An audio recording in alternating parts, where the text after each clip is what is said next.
Everyone. So in this Iran update, I want to focus not on what's going on inside Iran or with the negotiations with the U.S., but what is going on with Iran's proxies. Hezbollah, the Houthis, the various helpers that the various helpers that Iran has in the region. And it's really important that at this critical stage of where everything is, that we pay close attention to Iran's proxies. Let me explain why. First of all, Iran keeps threatening wider regional conflict and escalation. And I've explained this. I explained this in a video on the Israel 365 channel. I also have an opinion piece coming out in the Jerusalem Post soon that's going to talk about this, that Iran's calculation is that Trump, while he's willing to take decisive military action, see Venezuela, see Midnight Hammer, see what he did to the Houthis, hammering them for a few days or for a few weeks, however long that was, he's very averse to any kind of escalation or prolonged conflict. And therefore, they're trying to push that button, and they keep saying it every day, wider regional conflict, wider regional conflict. And I've talked about the fact that when you're talking about sovereign states joining a conflict, the chances are zero. I call them zero, that any sovereign nation that I can't think of a single one that would come to the aid of the Iranians and fight the Americans along with them. That said, Iran does have proxies in the region, and the proxies were largely silent during the 12-day war, and Iran is threatening that the proxies will act up, and that could bring the wider regional conflict. Okay, so we have to pay attention to what is going on with those proxies. So first of all, we have a brand new story here. Where is it? Here we go. This is a very recent news item that Israel has been launching airstrikes, and this has been going on. Israel's constantly carrying out strikes in South Lebanon. I mean, they do it, fairly regularly ever since the official ceasefire. And they're doing it to enforce the ceasefire because Hezbollah continues to violate it by having personnel and weapons and trying to rebuild their terrorist infrastructure south of the Litani River near Israel's border. But they've been ramping them up in the last few days. Israeli airstrikes on southern Lebanon killed 2 people in the last 12 hours, Lebanon's health ministry said on Tuesday. In a written statement, the ministry said Israeli forces targeted 2 towns in the south of the country. And they fired multiple missiles. Okay, great. And then we have, and this is a different strike also from the last day, Israeli forces, Hezbollah weapons depots and rocket launchers hit in South Lebanon. More attacks going on in South Lebanon. The terrorist organization Hezbollah continues to attempt to reestablish terrorist infrastructure in southern Lebanon, and Israel is eliminating these threats. And we also had from 2 days ago, Israeli strike in eastern Lebanon kills 4, targets Islamic Jihad. So Israel is ramping up the attacks in South Lebanon. Now, that obviously is connected to what is going on in Iran because, there's nothing pressing per se about the South Lebanon situation. When I say nothing pressing per se, it's that Hezbollah, of course, are bad actors and they're trying to rebuild after all of the losses that they suffered during the course of this war. We all remember the Beeper attack and everything that followed it. But this escalation of Israel really ramping up the pace of these attacks and taking out weapons depots is clearly linked to what's going on in Iran because Hezbollah keeps saying that they're going to join the war if there's an attack on Iran, and Israel is trying to weaken them and degrade them and deter them as much as possible in the lead up to that so that there's a little chance of a threat coming from them. At the same time, the country of Lebanon, this dude here is Nawaf Salam. He's the prime minister of Lebanon. So Lebanon opens door to expand ceasefire oversight as it moves to disarm Hezbollah. And there were also reports that at the Munich Security Conference just the other day, the Israelis and the Lebanese met to talk about this attempt to disarm Hezbollah. Lebanon's government said it's prepared to broaden its participation in the international committee overseeing the ceasefire with Israel and pledging to push forward with plans to disarm Hezbollah in the country's south. In the most assertive signal yet from Beirut that it intends to reclaim sovereignty over territory long controlled by the Iran-backed militia. So Prime Minister Nawi Salam said additional Lebanese civilian experts, including lawyers and topographers, could be brought in to the U.S.-led monitoring body to help resolve the outstanding disputes, etc. We're not seeking confrontation with Hezbollah, but we are not going to be intimidated by anyone. Now, that means that they are seeking confrontation. There's no way, just like Hamas in Gaza, there's no way to get the weapons away from Hezbollah without actual confrontation. The Lebanese government is kind of stuck here because Hezbollah is part of the government. They're part of the parliament. And they have all those Shiite followers in the south of Lebanon. At the same time, the Lebanese really want to join the more moderate Arab nations in the Middle East. They're not a radicalized population, and they're really kind of caught between, meaning they're not one of these heavy Islamic countries, but they're also, not in the Abraham Accords model of cozying up to America and Israel. And a lot of that has to do with Hezbollah's presence there. So they're signaling that they are going to move forward with an attempt to disarm Hezbollah. Meanwhile, Israel, as we just said, is attacking them. And Naim Qassem, the head of Hezbollah, has been, the Secretary General, the head of Hezbollah, put out a statement the other day saying that the situation cannot continue. Naim Qassem gives two reasons behind Hezbollah's patience. In other words, he has to justify why is he not retaliating against the Israelis as they continue to pound him. He's looking completely impotent. He's getting airstrikes carried out, killing his operatives in South Lebanon. He's not doing anything. So he gives two reasons in this statement for his restraint. He says here, we do not want war, we do not seek it, but we will not surrender, and we are ready to defend. There's a big difference between defense and initiating war. He explained that Hezbollah's patience is intentional and based on a political calculation rather than weakness. He has to justify. If you have to explain to people why you're not really being weak, you're probably pretty weak. We are patient for two reasons, he said. First, the state is responsible and must carry out its duties, meaning he doesn't want to go to war with the Lebanese government. Second, out of care for our society and our country at this stage. Oh, yes, Hezbollah cares so deeply about Lebanese society and the Lebanese country. They would never take any actions that would bring destruction or bring attacks on the Lebanese. Oh, no, no, no. You see, this is what he's signaling here is that they care about Lebanon. You see, the Lebanese people, other than the actual Shiites who support Hezbollah, hate Hezbollah because Hezbollah is the cause of so much of their trouble. If not for Hezbollah, they wouldn't have Israelis bombing their cities, and they wouldn't have all of the problems that they have. If they didn't have Hezbollah there, they would probably be part of the more moderate circle of nations in the Middle East. They have a large Christian population. They have other sects there that are not interested in any kind of jihad against Israel.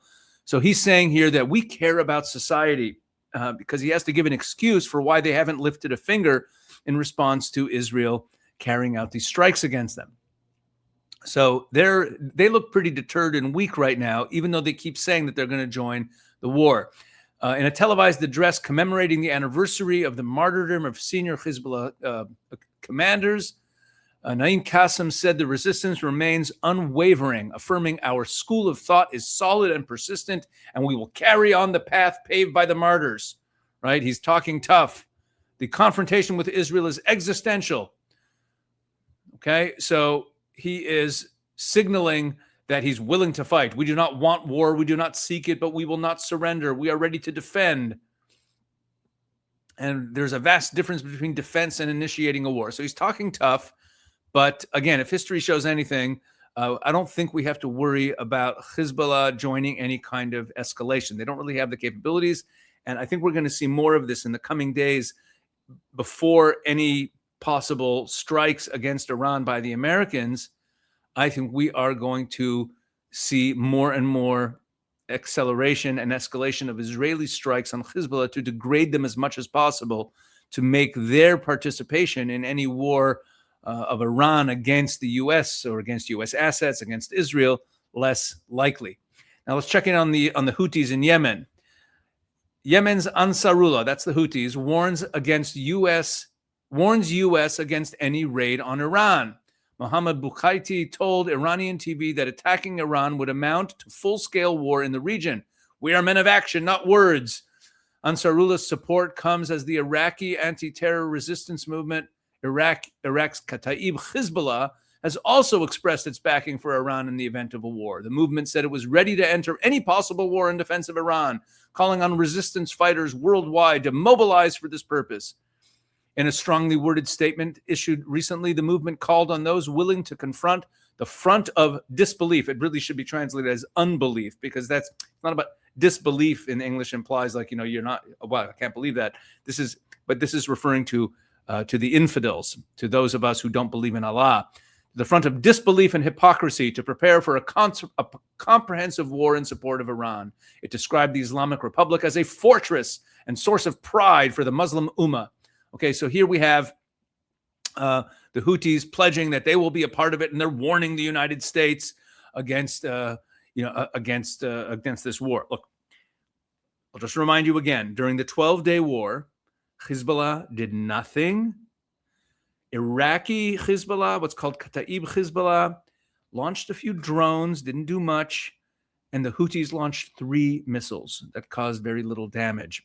But now they're all signaling, they're all messaging that they're going to join and they're going to fight, and they're warning an escalation, because this is all part of the Iranian strategy to plant these seeds of doubt, these fears of escalation. And what they're hoping for also, and they're getting it, is that from the more isolationist wing of the America First movement, they will get a lot of fear mongering like they got last time, saying that, there's going to be an escalation, and therefore America should look for an off-ramp and not get involved in any kinetic conflict.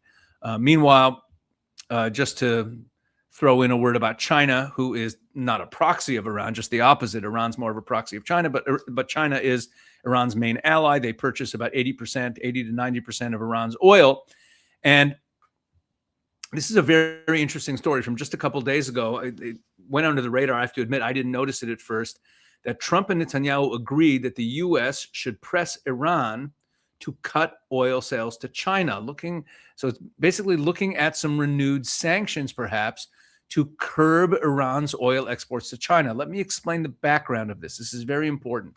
During Trump's first term, there were sanctions on Iran that prohibited any country from purchasing Iranian oil. And if any country that would purchase Iranian oil could not do business with the U.S. And that meant that the only country openly purchasing Iranian oil was North Korea. The Chinese were still purchasing some Iranian oil, but they were using all sorts of what's called ghost fleets, where you take the oil out and you move it to another ship, and you kind of conceal the fact that it's coming from the source that it's coming from. So they were doing it on the sly. The quantities were far less than they are now. And so the Chinese were not officially buying Iranian oil. During the Biden administration, all of the sanctions on the Iranian oil industry were lifted by the Biden administration. And China then signed a massive agreement with Iran to purchase large quantities of their oil. And when Trump came into office, although he put a lot of sanctions back on Iran, he did not put back this sanction. He did not put back this prohibition, basically, on any country, on all countries from buying Iranian oil, the sanction, if they do so, that they can't do business with the U.S. He didn't put it back. And at the time, I raised the issue in some of the videos I made and some of my writings. Why is he not doing that? And I understand, though, why Trump did not put that back, because, Trump is looking at the whole map, and he knows he's got to deal with the Chinese Communist Party eventually. But that would be a very aggressive move to prevent China from being able to buy Iranian oil. So even though it would cripple the Iranian regime, which Trump is interested in, I don't think he wants to antagonize the Chinese in that way at this time. And that's how I interpreted the fact that he hadn't put those sanctions back. So I think it's very interesting that now, in the midst of all of this, they're now signaling possibility of moving back towards those types of sanctions where China wouldn't be able to buy Iranian oil. Now, if that actually happens, that would be huge. Although the Chinese are pushing back on this, according to the story here, The Chinese are basically not happy. Asked about the report, China's foreign ministry said on Sunday that normal cooperation between countries conducted within the framework of international law is reasonable and legitimate and should be respected and protected. So basically saying, look, our purchasing of oil from Iran is two sovereign nations and we're doing business and you shouldn't do anything to curb that. Again, this is all, don't get fooled by this nonsense. These despotic regimes that rule over their people against their people's will are not legitimate regimes. Okay, these are criminal organizations that have taken over. If I just take over a country by force and force everyone by the point of a gun to do what I say, I'm not a legitimate government. So trade between the Iranian regime and the CCP is not, we don't have to worry about legitimacy here, but they're obviously pushing back on this. The Chinese Communist Party does not want this. While Trump wants to weaken Iran, possibly in preparation for taking down the regime, as he's been indicating in the last couple of days that he is interested in regime change, he doesn't want to antagonize. Doesn't want to antagonize the Chinese too much, but moving in this direction is another very significant escalation. Okay, so that's it for the.